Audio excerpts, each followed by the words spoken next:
GitHub, how to clone, how to contribute tutorial if you guys are interested. So step one is have a GitHub account. Everybody knows. Oh wait, everybody knows what a GitHub account is. Yeah, good. Expected, right? So obviously, great. Everybody has a GitHub account. To contribute to the DAO, I think the first thing you need to do is you don't have to be a part of the organization, right? You can just like. I think you do actually. No, you do. No, we checked last time. You can't commit to master or main. Yeah. If you're not part of the organization. But that's okay, you can put a pull request. I think that's like fine. Anyways, so basically you go to the KUBI DAO. So I'm going to show you the KUBI DAO, I guess. If you guys are interested, how to like clone that repo. But basically you go to the KUBI DAO website and you see this green code button. You like so click on that drop down and copy this link. Next, go on to like wherever you want this folder to be, create a new folder, name it like test 1 2 3 whatever, right? And my next question is, how many of you have VS Code installed? Everybody, great. So basically, you open VS Code in this folder. So you can open the command prompt and then go code dot to open VS Code in the particular folder we're in. And then what you can do is use the VS Code Git extension, right? So basically you go onto the extensions page, search Git, and you should see, actually, install it, right? It's called,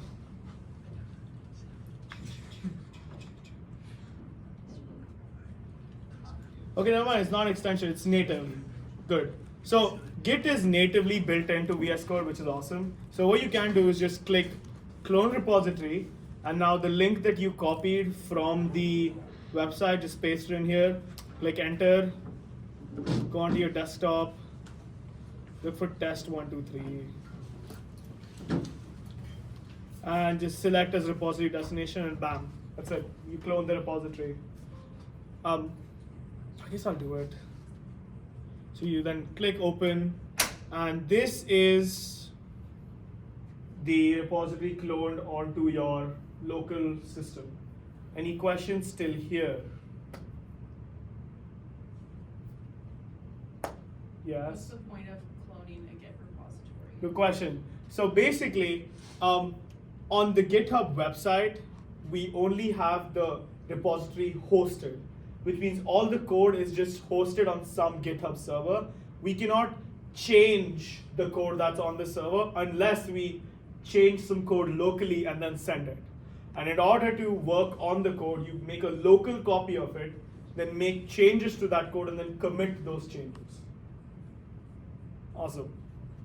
I hope that made, any questions? Any more questions? All right.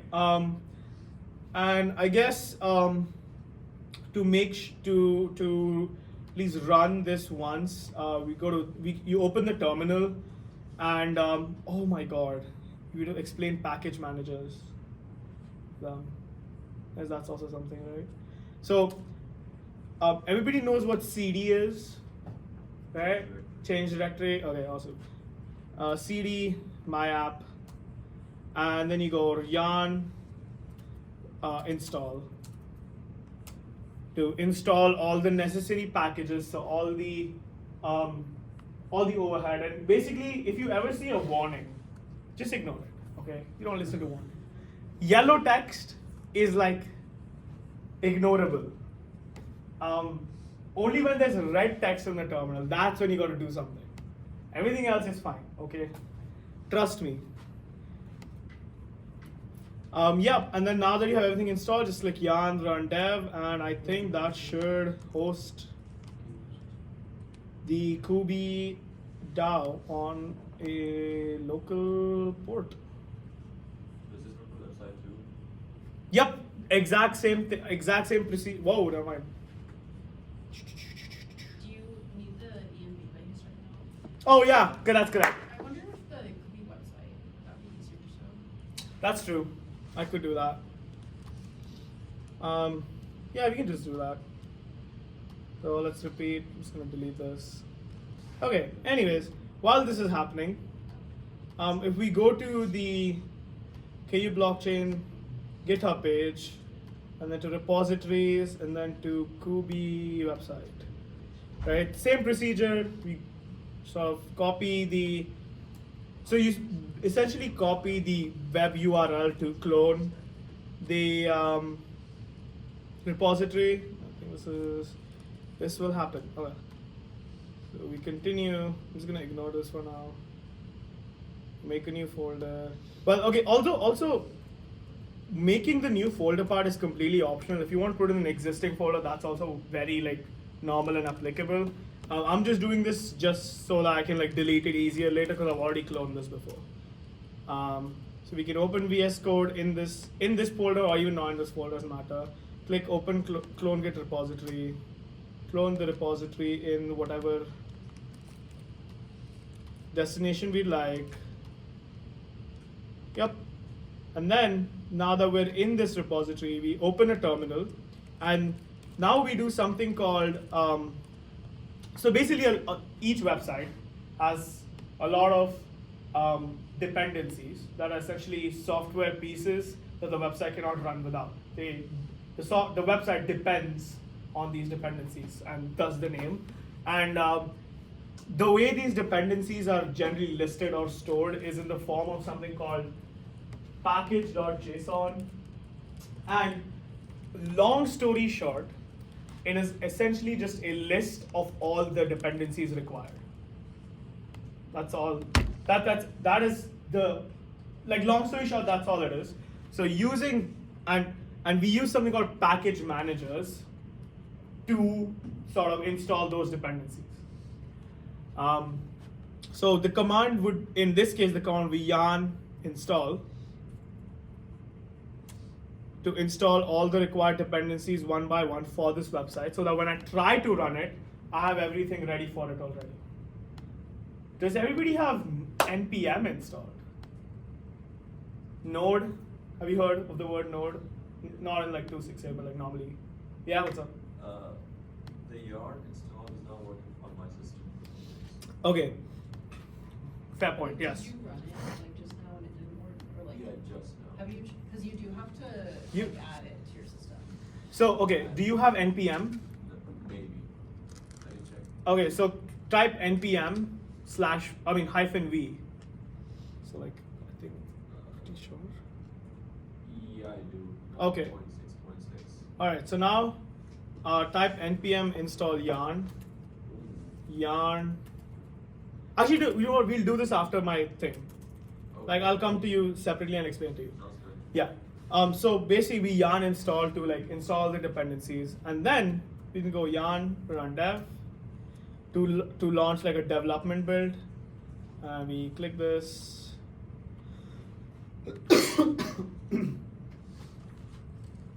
And that's the website so far. Any questions? Cool. Yeah. What about branches? Oh yeah. Correct. Good point. Okay, so for this, I'm just gonna go to my. Okay, so everything makes sense till here, right? To everybody. Is that yes? I can't see you guys. 1 second.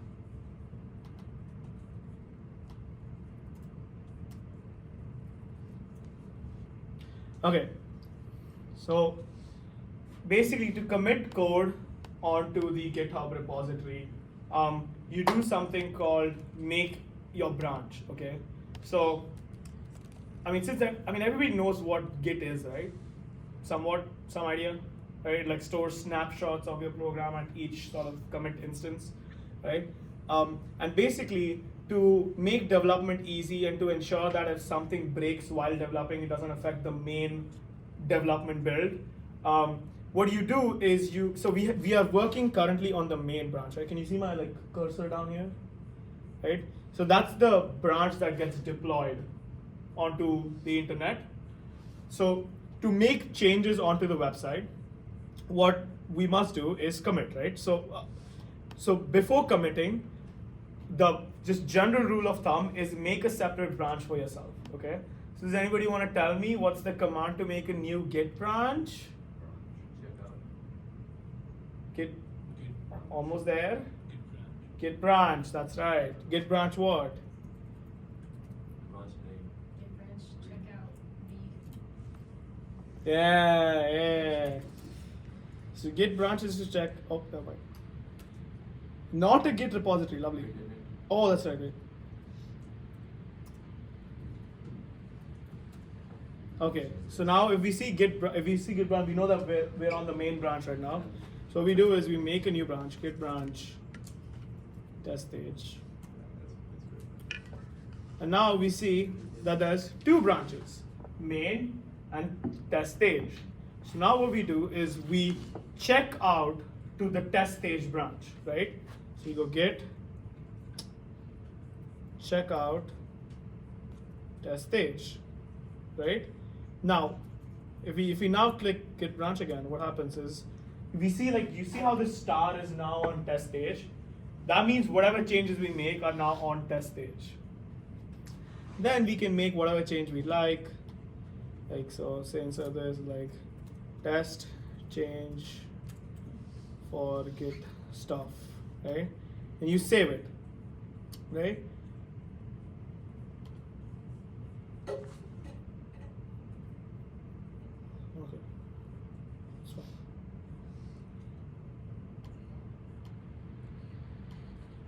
Anyways, yeah. So I changed some stuff in the page.js under the membership route. So now I want to check, what all changes have I made in general. So as you see, I have modified membership page.js and yarn.log. Well, I guess I have not modified the yarn.log, but it got modified while installing packages and stuff like that. General rule of thumb, only add the exact specific changes you made. So don't go git add dot, maybe not do that, because in case if the changes to the yarn.log get commit, sometimes it messes things up. While working on the DAO, I messed it up a couple of times and Hudson screamed at me. And I won't scream at you, but I might. But so you add git, so you go git add src /app/ oh, never mind, not.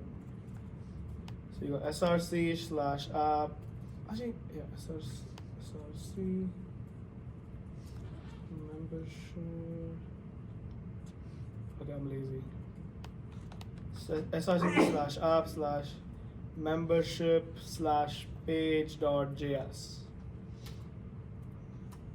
So now, if we open the git log again, we see that the change I made to this web page is now on this stage. So it has been accounted for, it has been acknowledged, and it's waiting to be committed.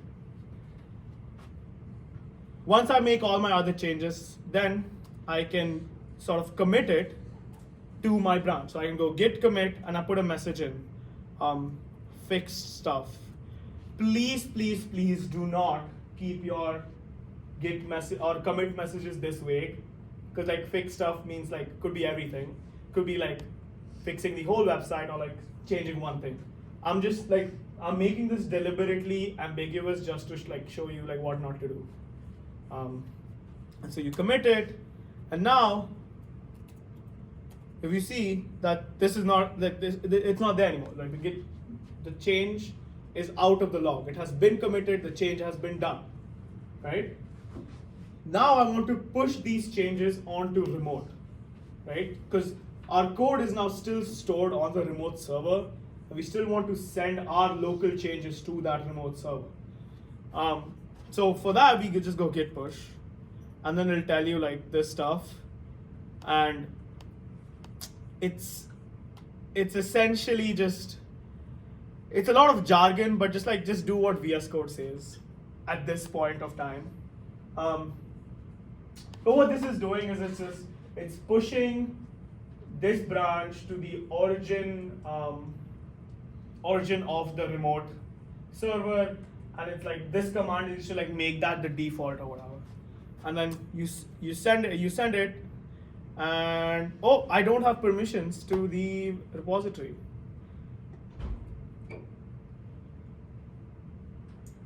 You're on a different branch. Yeah, I'm like pushing a branch and I have no permissions. But I mean, we can figure that out. I don't think I like message you about that. Yeah, wait, that's weird. Okay, we'll just change the settings on that. Sorry. Yeah, but essentially, when you are given permission to change it, it'll be like, oh, push successful, and then when we go onto GitHub, you can see the branch. I think that's it. After that, just make a merge request. I guess that's pretty hard to say. Well, once this is done, just send me a message and I'll guide you through the rest of the steps. Now, let's do it like that.